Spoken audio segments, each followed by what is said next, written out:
Hello and welcome to this lecture 9 titled The Urgency of Organic Intellectualism.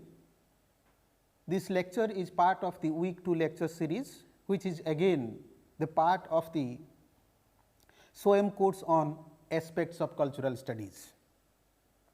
The objective of this lecture is to acquaint students with Antonio Gramsci's emphasis on the necessity of organic intellectualism.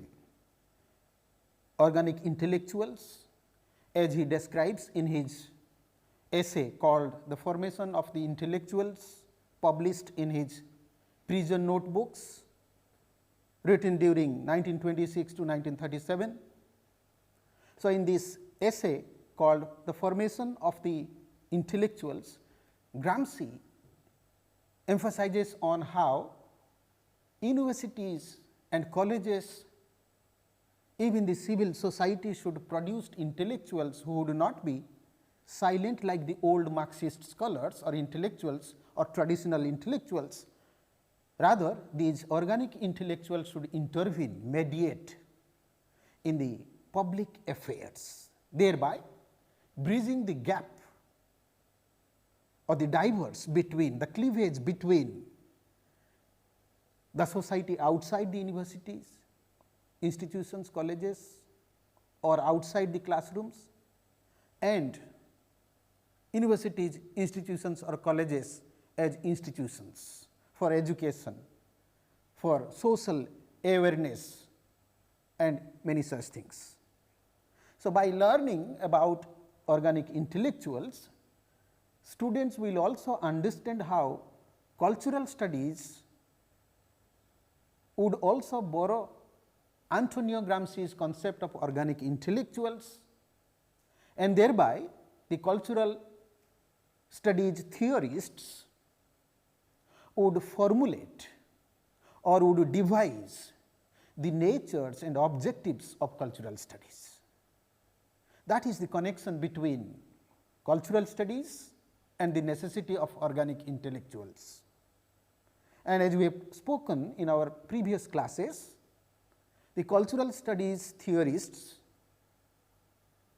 both in the Frankfurt School in 1923 and the BCCS in Britain, Birmingham Center for Contemporary Cultural Studies, theorists or intellectuals or scholars of these cultural studies institutions would heavily borrow from Antonio Gramsci's concept of organic intellectuals, working class, ideas of masses, false consciousness, cultural hegemony. All these concepts of Antonio Gramsci would be heavily borrowed by the cultural theorists, and that is how they will also transform themselves or act themselves or execute their intellectual roles in the universities as organic intellectuals.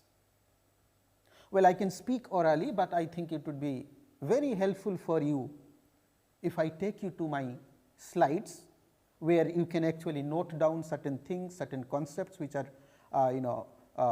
colored and which are also presented to you in bold capital form.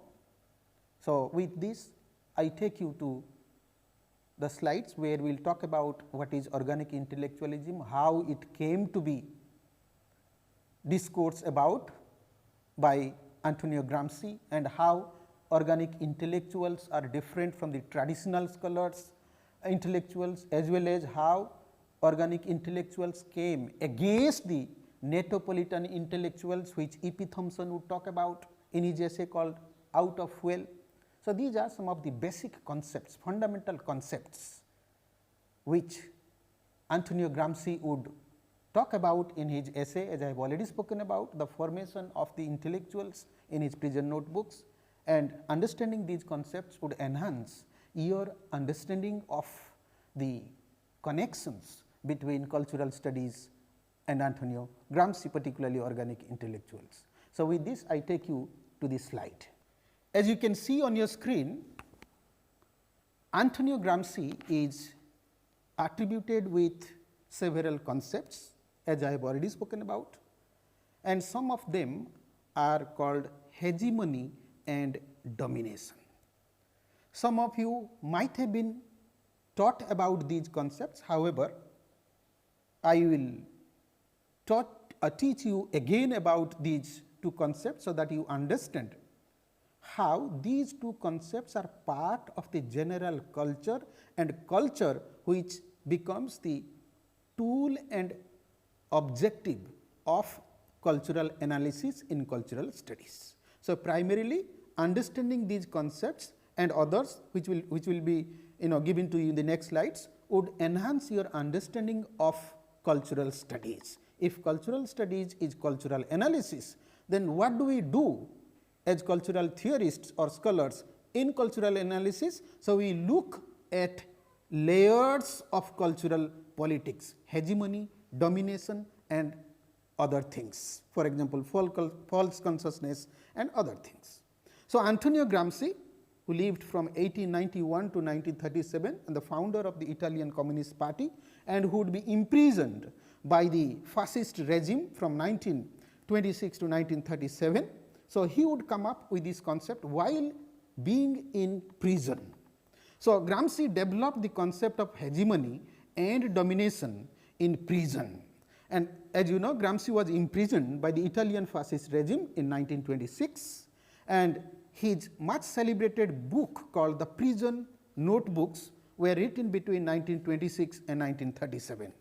However, in this book, or the essay that we are talking about is the formation of the intellectuals here, Gramsci would expose how the dominant class obtain the consent of the subordinate classes.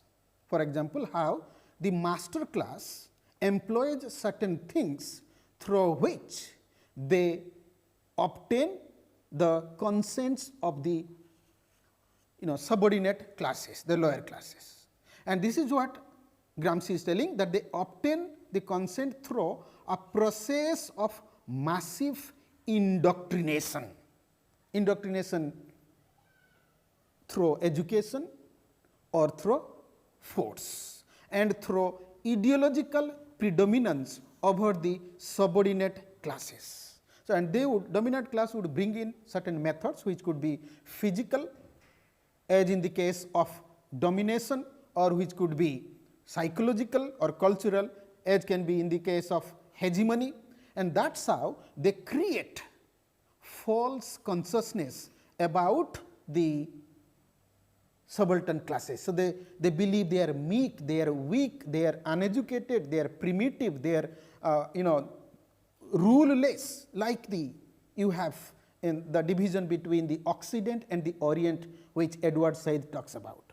So, it is the subordinate, the dominant class, which always tries to make the subaltern group subordinate to themselves by creating this false consciousness, or what is called ideological mystification.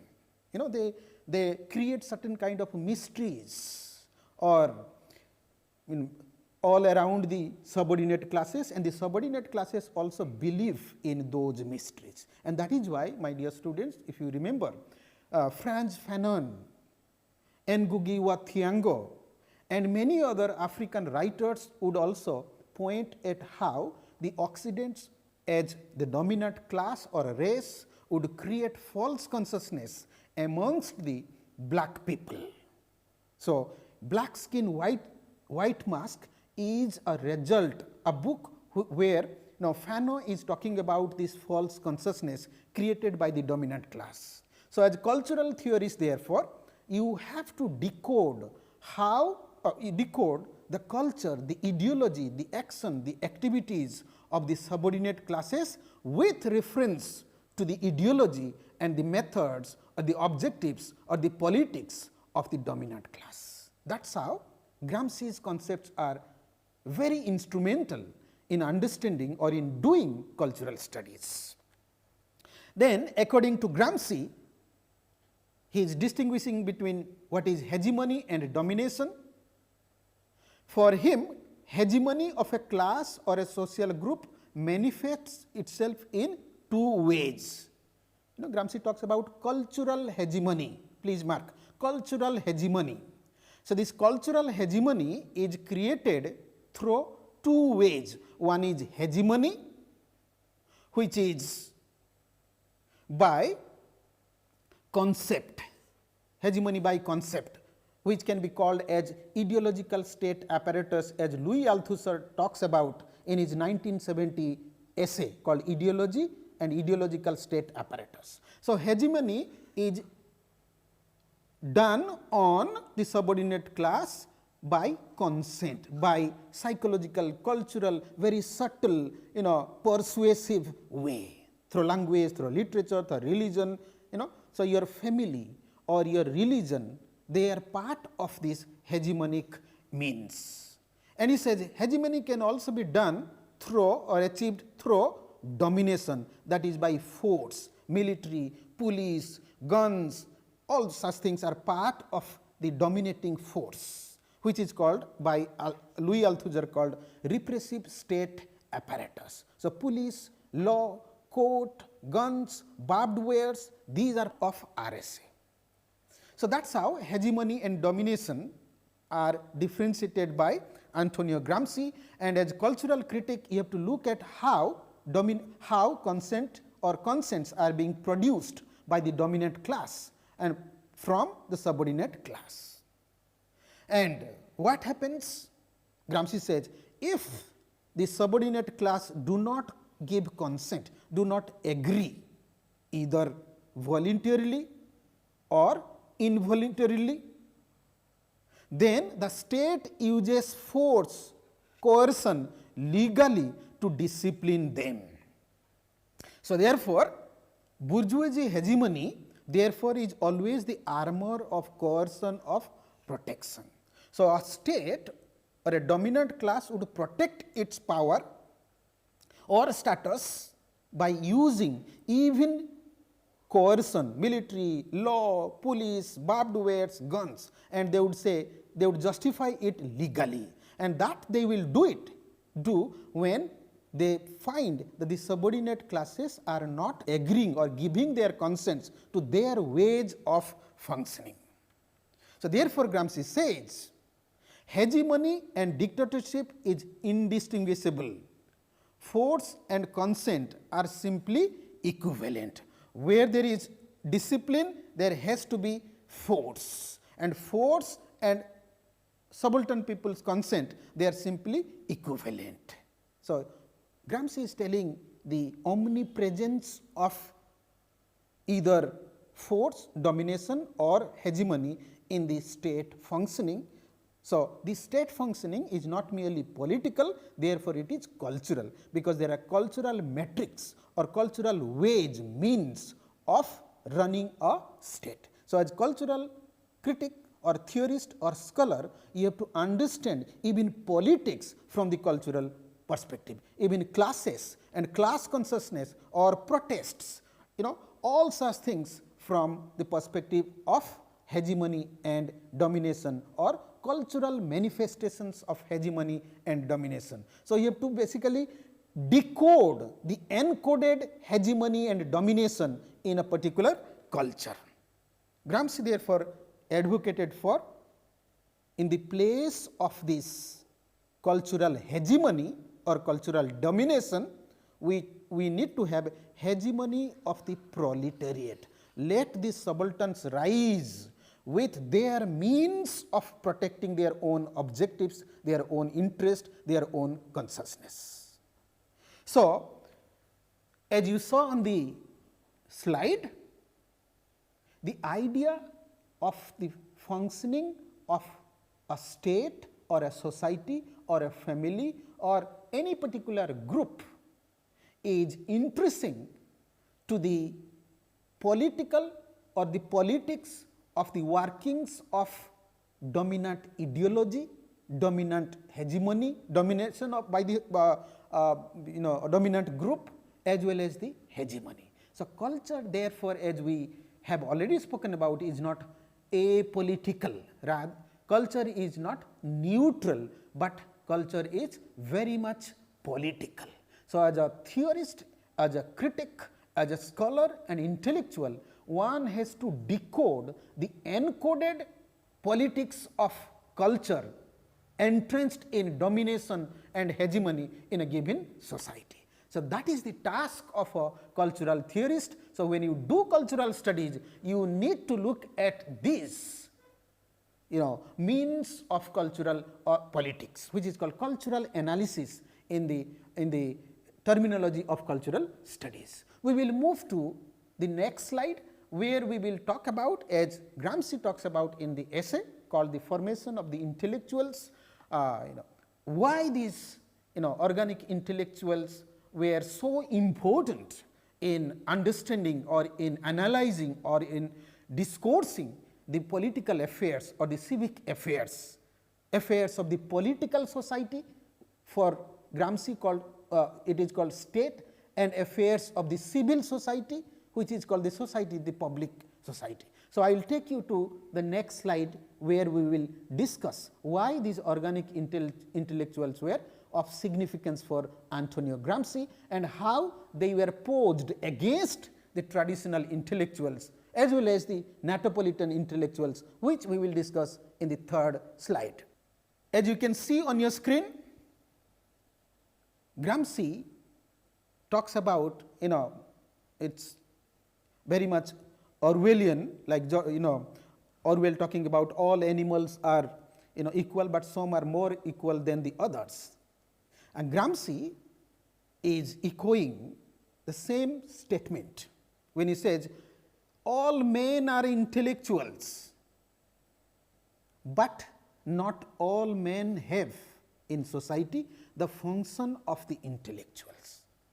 Everybody can claim to be intellectuals, but not all function like the intellectuals. So, there were scarcity of responsible intellectuals who would be called by him as organic intellectual, and this he would do so while he would note that intellectuality usually in our society, obviously he was talking about Italy, but it has its universal appeal.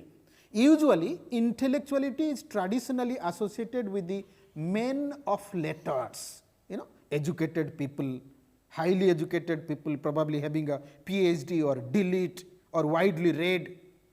Intellectuality was also associated with the philosopher. A philosopher is a wise man, and the artist also. This is how society perceived who an intellectual was. But Gramsci's notion of organic intellectual actually involved in rethinking about this traditional intellectuality, and therefore, he would say an organic intellectual is not only these people, but those intellectuals who would bridge the gap, the cleavage between physical labor and intellectual, mind and muscle, as you can talk about. Otherwise, traditionally we believe intellectuals cannot work, do physical work, they should live in comfort, they should exercise their mind more. So, this divorce between mental labor and physical labor was very much before Gramsci's organic intellectual, and basically this gap was maintained by the old Marxist, and therefore, the new Marxist, as we have already spoken about, would emerge as against this.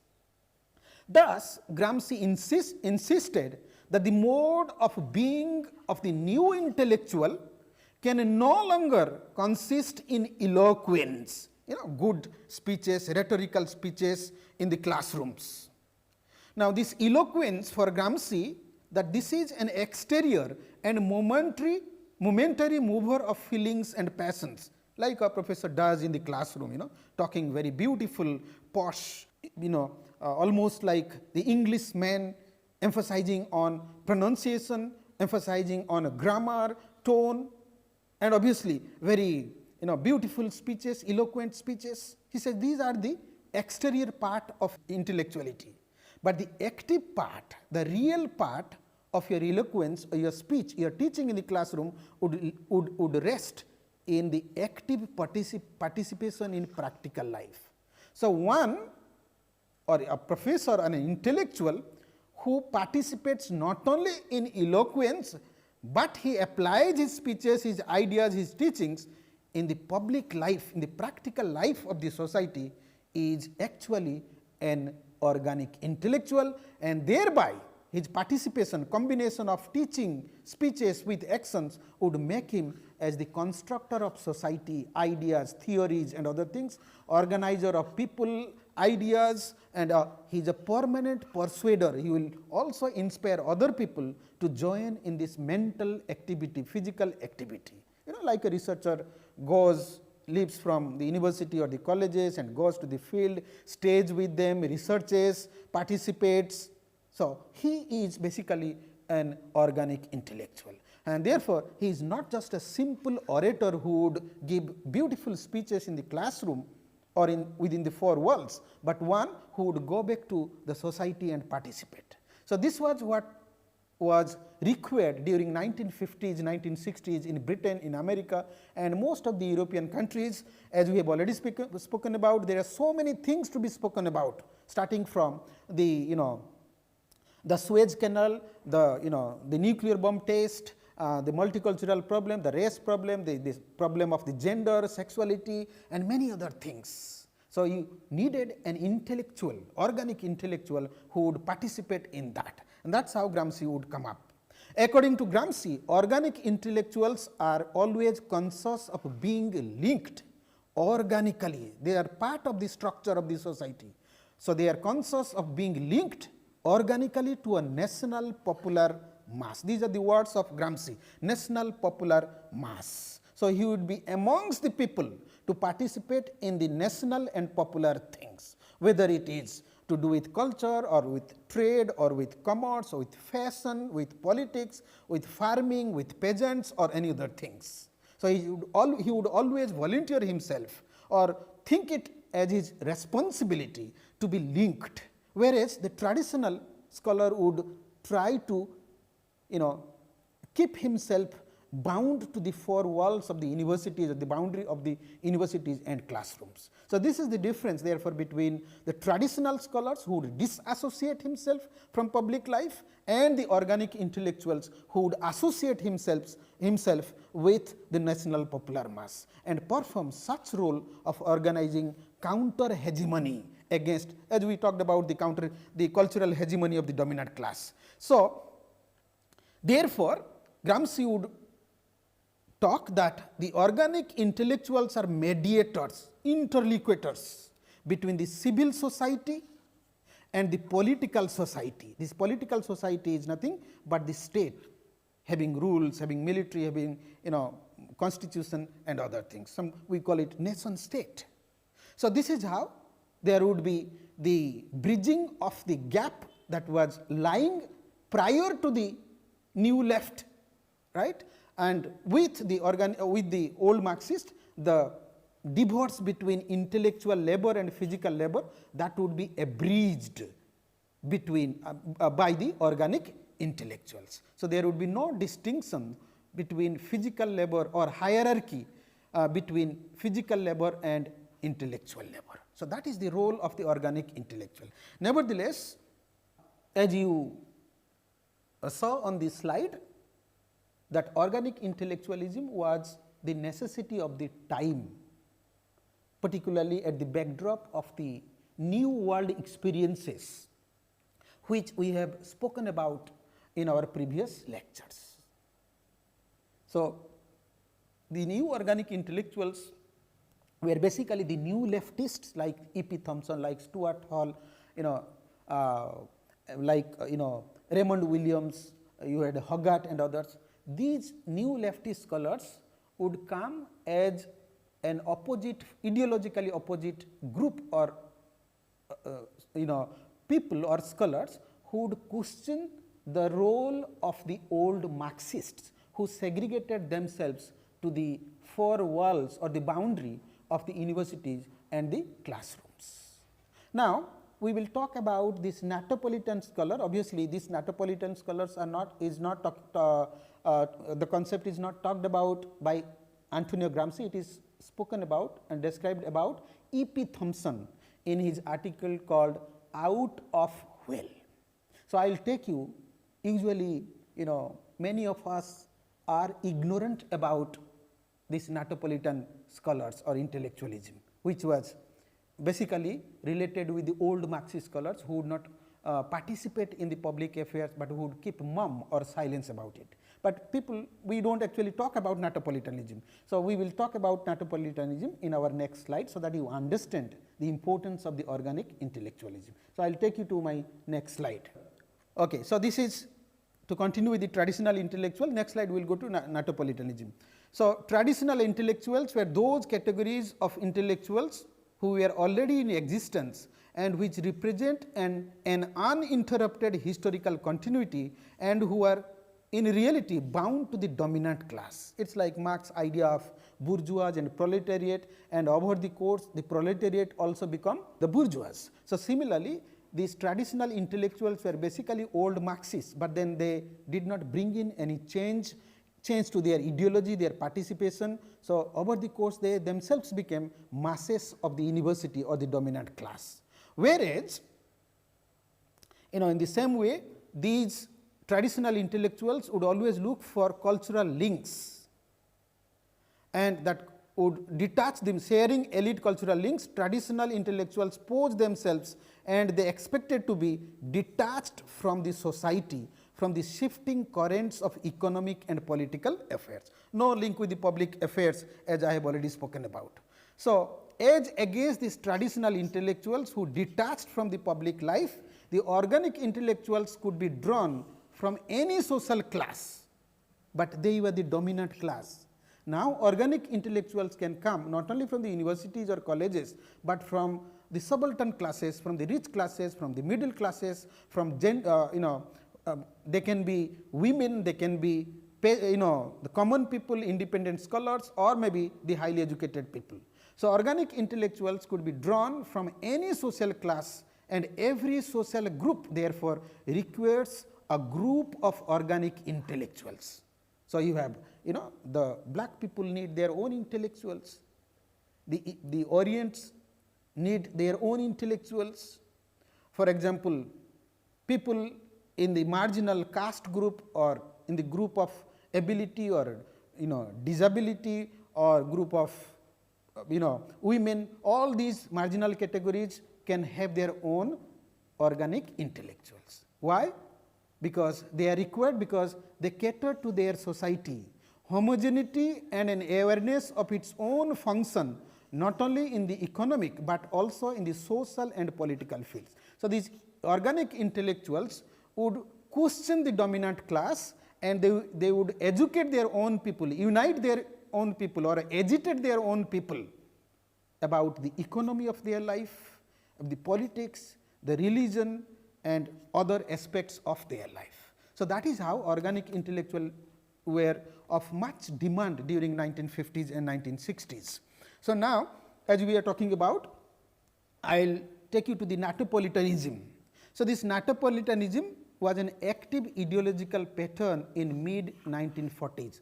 Remember, Natopolitanism is being spoken about E. P. Thompson in his essay called Out of Well, in the edited book called Out of Apathy. I will show you. So, Natopolitanism, it had two stages of scholars who are trying to distance themselves from the world affair. In the first stage, these old Marxists or the intellectuals, they recoiled, they withdrew themselves from a social reality which they found was inexplicable or unbearable. They thought problems like nuclear test, hydrogen bomb test, Suez Canal, or students' movements, or movements by the women, by the black people, that those events were basically unbearable and they could not be explained. So, it was better for them, as they thought, that they should withdraw themselves. So, this gave birth to Natopolitan scholar. There was another way, that was the reason for this recoiling of the scholars or withdrawal of the old Marxist scholars from the world affair was their disillusionment in the communism. You see, in the previous lecture I was talking about the dictatorship of the proletariat, particularly during the time of Stalin, right. So, that dictatorship, proletariats or Bolshevism, the force, the violence, the protest, how all those things also dissuaded some of the scholars to withdraw themselves from their political or active ideology. So, by the mid 40s, this disenchantment had become a central motive within the Western culture. This was much like the disillusion among the radical intelligentsia in Britain and in the aftermath of the French Revolution. They lost hope in unity, in protest and other things. So, that is how the Natopolitan scholars were born around the same time when there was the necessity of organic intellectualism was emphasized by Antonio Gramsci. So, in the second stage, their withdrawal leads on to capitulation to the status quo. It is proper to speak of a cultural default. This is what Thompson talks about. And it is here that the culture of anti-intellectualism would also rise.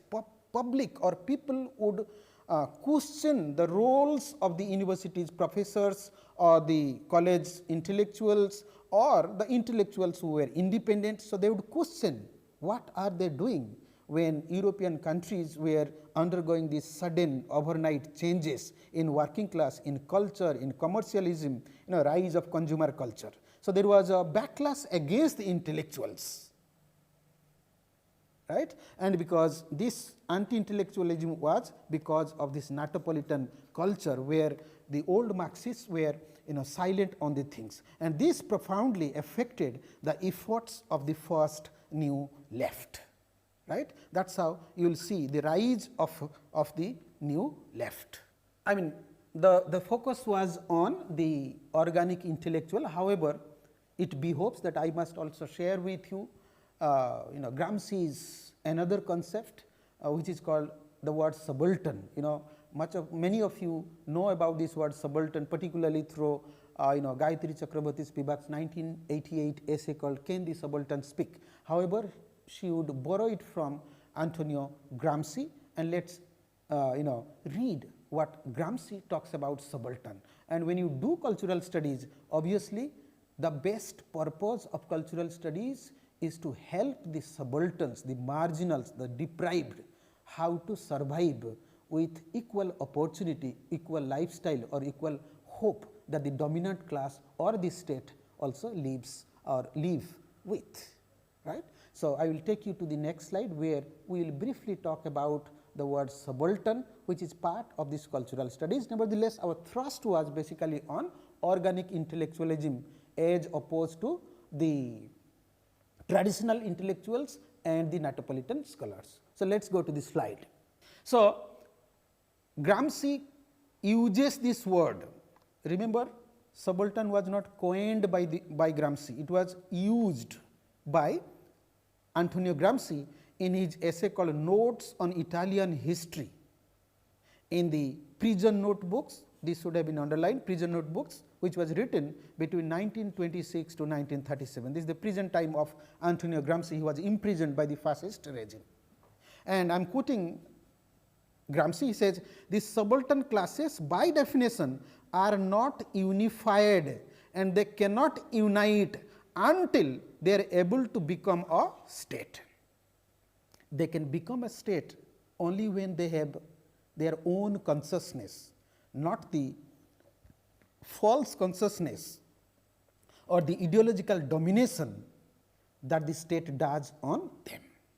So, they should have a counter attack, counter hegemonic movement ideologically, even in action, to create a state of their own. This state means not the physical state, but a class state, class consciousness of their own. So, their history therefore is intertwined with that of the civil society. The identity of the subaltern classes are identical with the civil society, thereby with the history of states and groups of states. So, they do not have an identity of their own, like a room of one's own, that feminist essay. So, to have that, Gramsci talks about in this essay, we need to, or they need to think about these 6 things on their own. First, they should have an objective formation of their own class. They should form, unite themselves, and they should have objectives of their union, and they should have their active or passive affiliation to the political formations, otherwise they cannot be powerful on their own. And the birth of new parties of the dominant groups, they should judge whether the new parties are supporting them or opposing them, subverting them.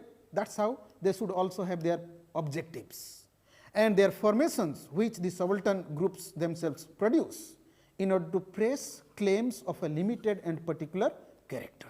They cannot claim themselves to be all powerful or totally different from the state. However, they should be able to claim, demand something from the state. And those new formations, subaltern classes, which assert the autonomy of the subaltern groups, but within the old framework.